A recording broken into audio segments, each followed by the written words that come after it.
I had been sitting in the car for 9 minutes before I finally opened the door. The venue looked nothing like the old banquet hall it used to be. My daughter had transformed it completely.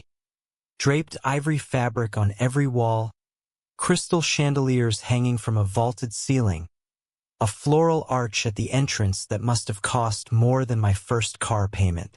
The new monogram sign above the doors, Sophia and Daniel, forever, was backlit in soft white against the October sky. I had paid for that arch. I had paid for most of what was inside, too. But I wasn't thinking about that as I straightened my jacket and pulled the white envelope from the inside pocket. The envelope was thick.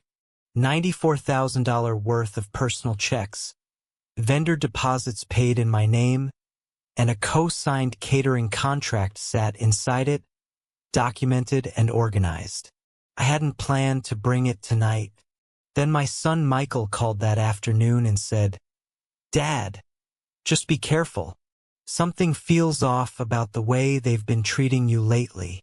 So I grabbed the envelope. I walked through the decorated entrance into a ballroom full of people I barely recognized. I counted maybe 180 guests, maybe more. Catering staff moved between clusters of people in expensive clothes, carrying trays of something that smelled like shrimp cocktail and something else I couldn't name. A string quartet was set up in the far corner. Everything gleamed. My daughter Sophia was near the center of the room when I spotted her. She was wearing the dress we had chosen together 18 months ago, before things changed. She looked stunning. Her new husband Daniel stood beside her, his hand on her back, his smile the practiced kind. I raised a hand when her eyes landed on me across the room.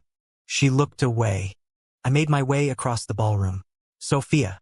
I reached for the hug we'd always shared. "You look absolutely beautiful, sweetheart."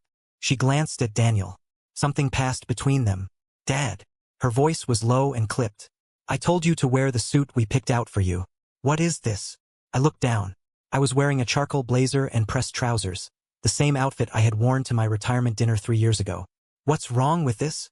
"Nothing," she said. She said it the way people say nothing when they mean everything. Daniel had already turned away to greet someone else. I found a seat near the edge of the room, close to a high table with a small floral centerpiece. A woman I didn't recognize nodded at me politely and moved away. I set the envelope in my lap and watched my daughter work the room. She was good at it. I had always been proud of that. She had her mother's ease with people, the ability to make whoever she was talking to feel like the only person in the room. Carol had been gone for 3 years now, and sometimes watching Sophia move through a crowd was the closest thing I had to seeing her again. An hour passed. The food came around. I took a plate and ate slowly, watching. Daniel's best man gave a speech about ambition and partnership. Daniel's father followed with remarks about the bright future ahead. Then Sophia took the microphone. Her remarks were warm and polished. She thanked Daniel's parents by name. She thanked her bridesmaids individually. She thanked her college roommate who had flown in from London. She thanked the wedding planner, the florist, and her boss for being there.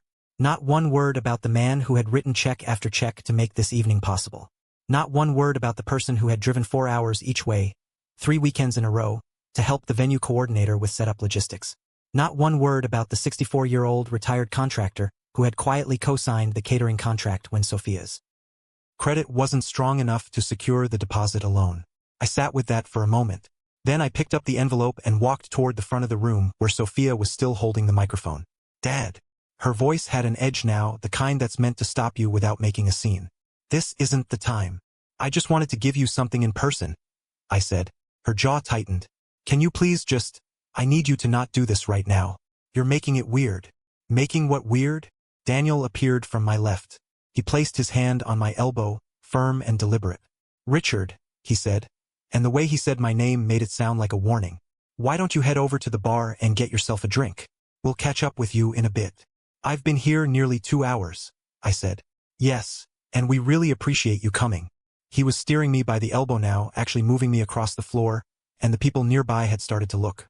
"Sophia has some very important guests tonight, her firm's partners, my investors. We really need her focused right now. You understand." Sophia said nothing. She was watching me with an expression I recognized and hated, the same look she had given me at 15 when I picked her up from a school dance in my work truck and her friends were watching. Like I was a problem to be managed. Got it, I said. I stopped walking. Daniel's hand dropped. I looked at my daughter for 3 full seconds. Long enough that she couldn't pretend I hadn't. Then I opened the envelope and pulled out the top document. The co-signed catering contract from 14 months ago.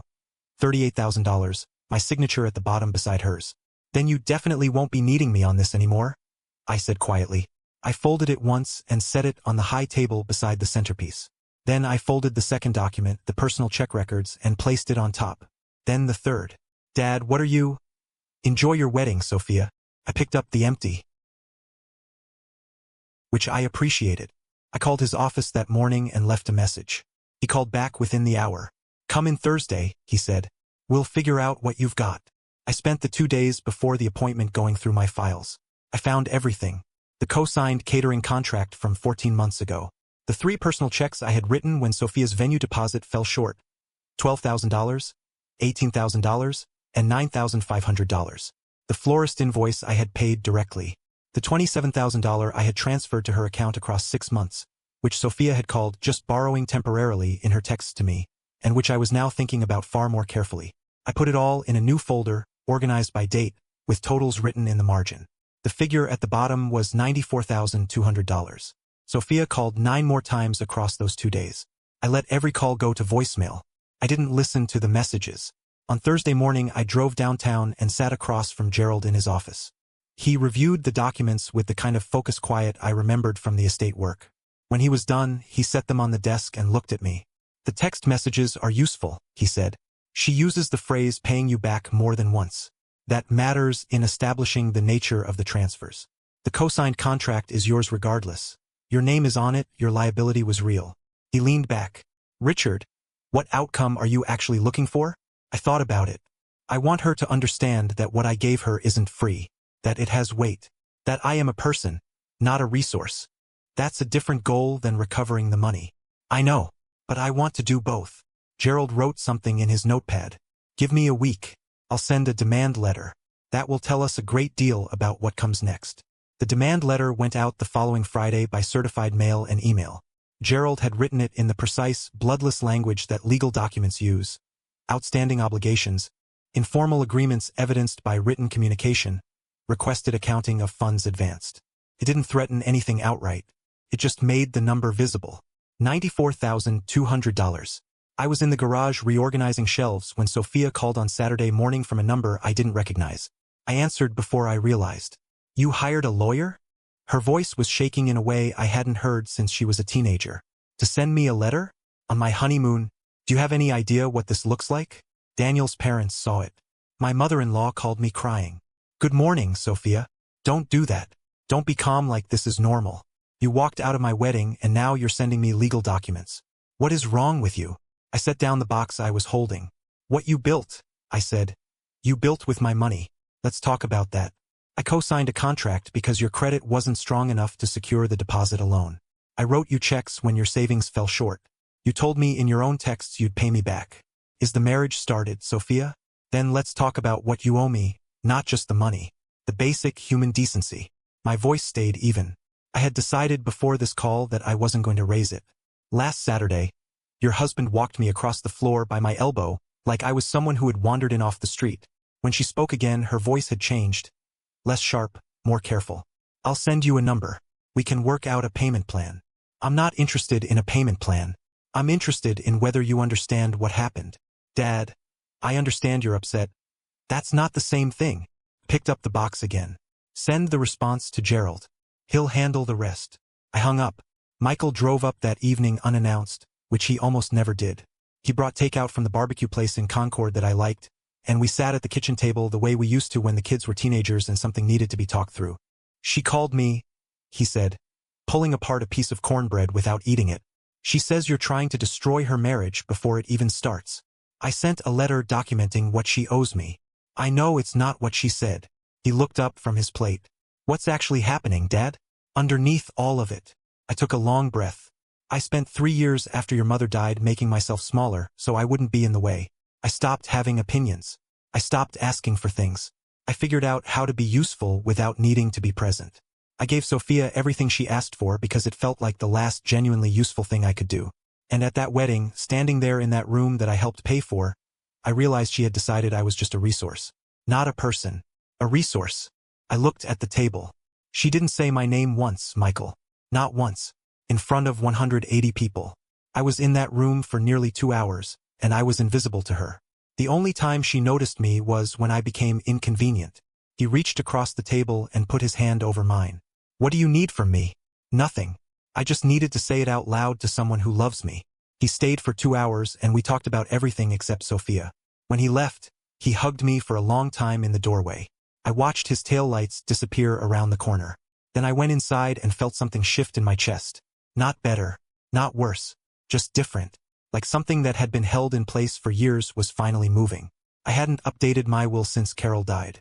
Gerald had mentioned it both times I'd worked with him. It was one of those things I kept putting off because doing it felt like admitting I was closer to the end than the middle, and after Carol died I was in no state to think clearly about any of it. I called Gerald on Monday morning. I need to update my estate documents, I said. All of it. I was wondering when you'd get to that, he said with the gentle tone of a man who had been waiting patiently. Come in Wednesday. I spent Tuesday evening going through the numbers. The house was worth somewhere between $410,000 and $450,000 depending on the market. I had a retirement account, an investment portfolio, and a rental property in Asheville I'd bought 15 years ago that was now worth considerably more than I'd paid for it. Add it all together and the figure was somewhere north of $1.3 million. Not a fortune, but not nothing. For decades of work. I sat with a legal pad and wrote out what felt right. Not what was expected. What was right. Gerald walked me through everything on Wednesday afternoon. When I was done talking, he looked at his notes, looked at me, and nodded once. This is going to create conflict, he said. It already has. The Asheville property specifically. If you leave it to Michael and put Sophia's share in a conditional trust, she'll challenge it. Let her try. It's my property. I earned it. Gerald wrote for a moment. And the house. I thought about Michael, who had called me every Sunday for 3 years, who had shown up the previous evening with barbecue because he could tell I needed someone to sit across from, who had never once asked me for money and never once made me feel like a problem to be managed. Equally, I said, but I want his share structured so her portion only releases under certain conditions. Conditions being she settles the outstanding amount first. In writing, with an acknowledgement of the original nature of those payments. Not as gifts, as loans. And if she doesn't, her share goes to a scholarship fund. I'll name it after Carol. Gerald looked up. Something in his expression softened. The Carol Whitfield Scholarship Fund. She was an elementary school teacher for 29 years, I said. Seemed right. I signed the new documents 11 days later in Gerald's conference room, with his paralegal and a notary as witnesses. As I signed each page, I felt calmer than I had in months, maybe years. There's something clarifying about putting things in writing. It takes them out of the air, where they can be distorted and argued over, and makes them real. Sophia had responded to Gerald's demand letter through a lawyer of her own, who sent a 2-page letter using words like parental generosity and voluntary gift in contemplation of marriage to describe $94,000 in documented loans. I read it twice, set it down, and called Gerald. She's claiming it was all gifts, I said. I know. Standard opening position. Her lawyer is good. They'll try to contextualize the text messages as casual language, aspirational statements. Richard, I want to be direct with you. Litigation is expensive, slow, and public. What's your actual priority? I thought about it honestly. I want her to have to say out loud in a signed document that the money was a loan, not to get rich, not to hurt her. I want the record to exist. That's a mediation goal, not a litigation goal. Then let's do mediation. Gerald arranged it within 3 weeks. A neutral mediator, a conference room downtown, both lawyers present. Sophia arrived with Daniel, which I hadn't expected. He sat beside her in a sharp suit and didn't make eye contact when I walked in. The mediator was a woman named Dr. Patricia Simmons, who had the calm authority that reminded me of the best teachers I'd had, the ones who could manage a room without raising their voice. She opened by explaining the process. Both sides would have time to speak. Nothing said in mediation could be used in subsequent litigation. The goal was a mutually agreeable resolution. Sophia spoke first. She was composed in the polished way I'd seen at the wedding. She described the money as family support given freely during an important milestone. She described the situation as her father struggling to accept that she had grown into her own independent life. I listened without expression.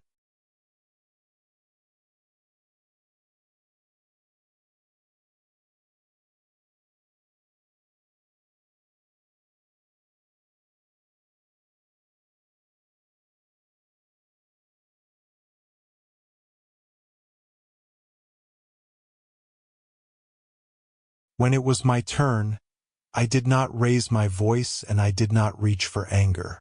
I described each transaction by date and amount and context.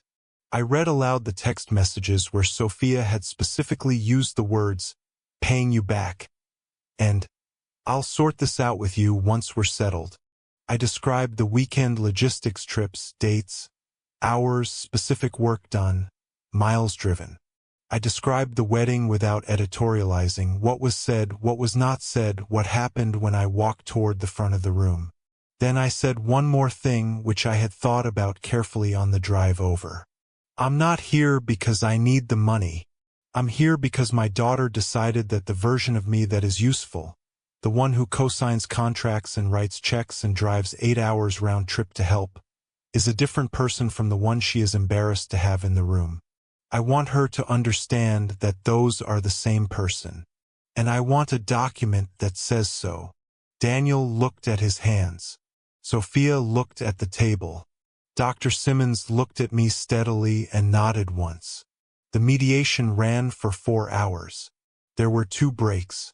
At one point, Sophia's lawyer and Gerald stepped out into the hallway together and spoke in low voices for nearly 20 minutes while the rest of us sat in silence.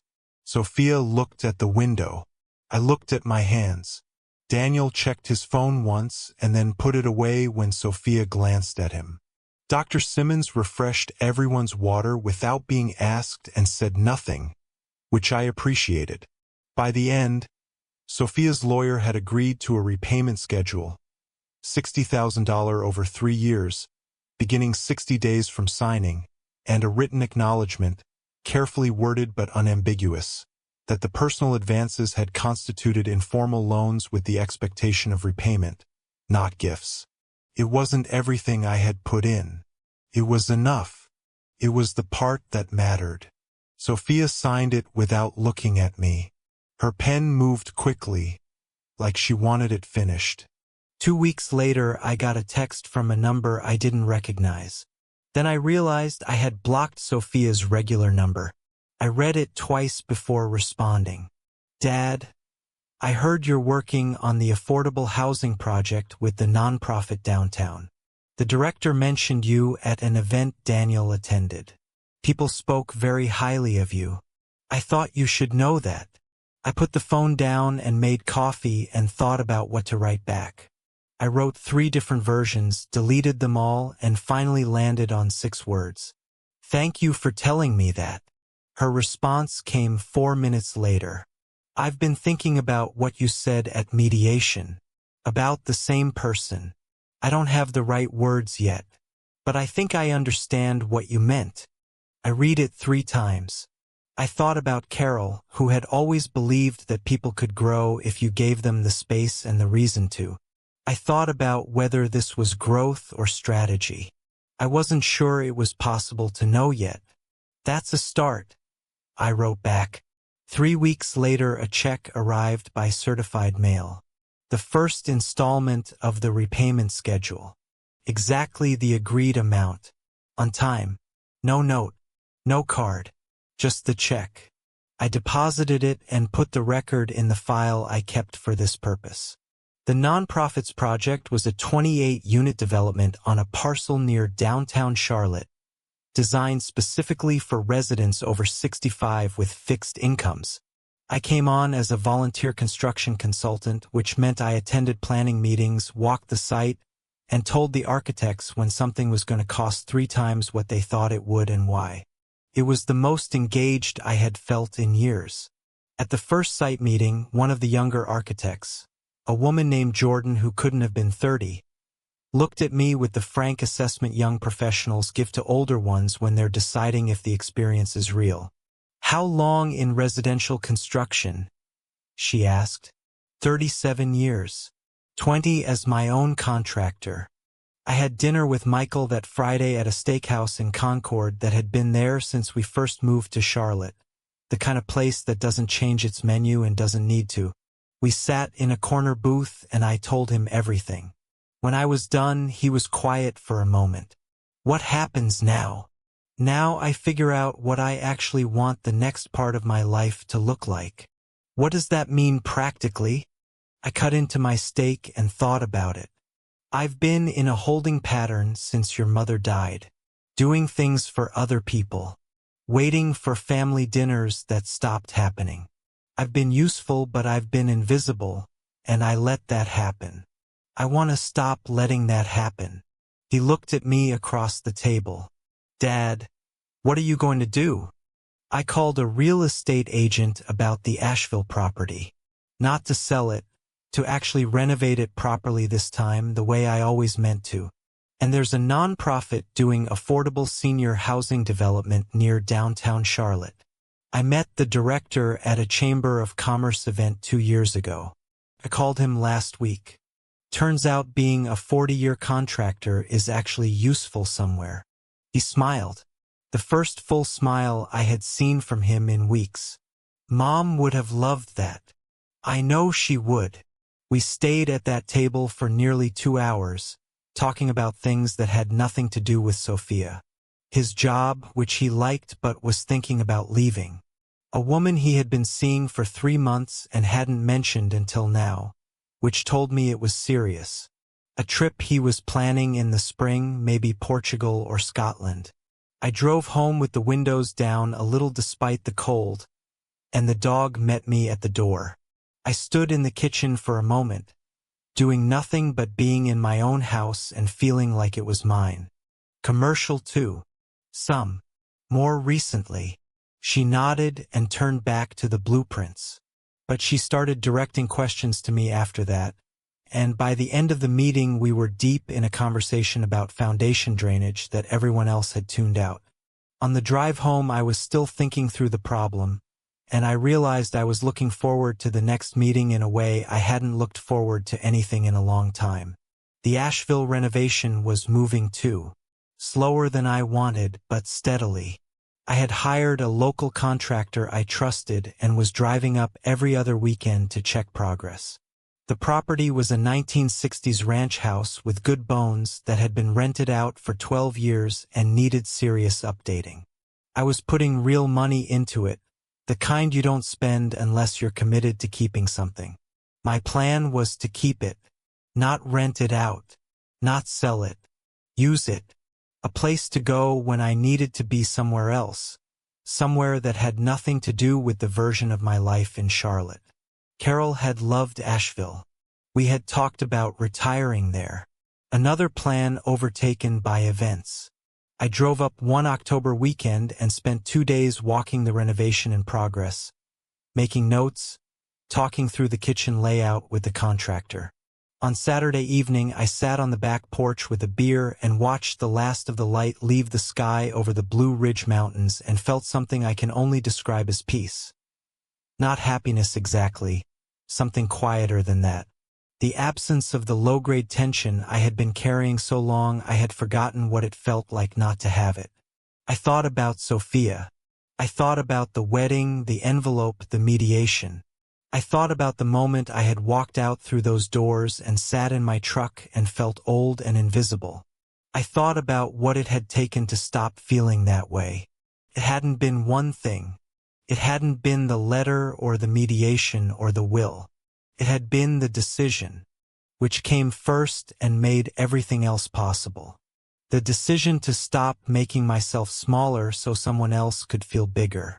Carol had known that about me. She had told me more than once in her gentle, direct way that I gave too much and asked for too little, and one day that imbalance was going to cost me something. I had always thought she meant money.